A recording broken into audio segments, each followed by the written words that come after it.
All right, so it is the weekend again, and this week, as you can see, we got a little bit different flavor. On road cars, more specifically this guy, we have a drift car. Yeah, so with drifting, there's all kinds of things you have to keep in mind with like your entries and your exits and your lines and your angles.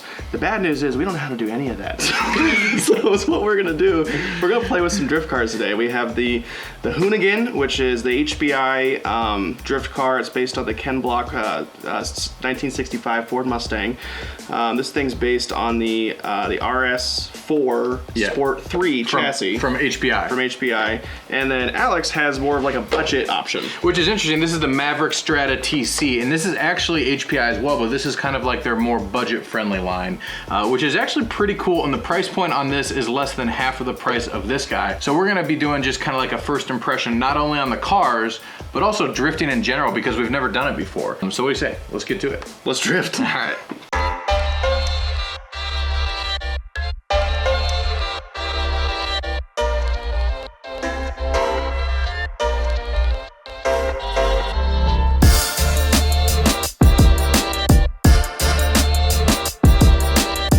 Main things that you pay for this in a lot of RC cars, if you're new to RC cars and you're looking, pay attention, because one of the things that you'll pay a lot of extra for is licensing. And not only is this a sweet Ford Mustang, but it's also the Gymkhana. It's got the HOONICORN branding, and the wheels are licensed too. The wheels are licensed, stuff like that, and it costs more for the manufacturer to be able to do that because they have to pay for the license, so therefore you as a customer pay more as well. So you got to decide if that's something that's important to you, or if you just want to go with a basic model that doesn't have as much licensing. You get more bang for your buck on the hardware side.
So one of the first things that I noticed after driving these both, now I spent more time with the Strata before this, and Austin spent more time with the HOONICORN, but the difference in price that you guys are probably wondering about, one of the things that you notice on the HOONICORN is the responsiveness of the steering servo. It is very, very fast compared to the Strata. The Strata is more on the sluggish side, and also the angle of which the turning radius, it turns more than the Strata. We did mention earlier that the Strata isn't specifically meant for drifting. It's more of just like an on-road touring car. But the big things that I noticed right off the bat, just by feeling, that you're gonna notice with the more expensive HOONICORN, is turning radius, turning speed, and also overall power. Both of them have four-wheel drive, but the brushed motor in the HOONICORN is definitely a little bit more powerful than the Strata.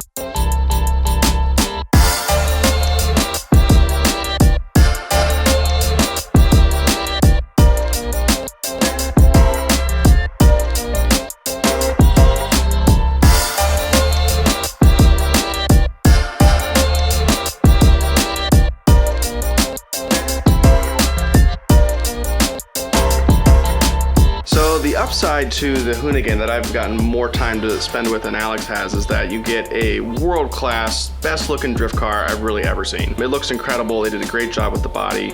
It comes on a very well-respected HBI chassis. Downside is that for the $300 that it costs, you know, it doesn't come with the brushless motor. It doesn't come with a LiPo system. It does come with a LiPo-capable ESC, but for $300, you're not getting a brushless system. I feel like $300 is a little bit more common. You're kind of walking into brushless territory at that point. But I am looking forward to doing some upgrades. I think this is a great opportunity. All right, so that was honestly pretty fun. Kind of like crawling did. It kind of took me by surprise. Like you see people doing this and it doesn't quite add up. It's like, that doesn't, looks okay fun, but doesn't look like a ton of fun. But when you actually do it and you pull off your first drift, it's the same feeling of gratification that you get when you crawl over something very, very slow. Yeah, I do have to say, like, the act of drifting itself is actually relatively easy. Because what's really hard is doing it accurately and consistently. Yeah. So if you guys have like pro tips for actually getting into drifting and actually holding like clean lines and doing stuff on purpose, which we didn't do a ton of today, let us know in the comments. Throttle management is one thing that I noticed right off the bat is very important.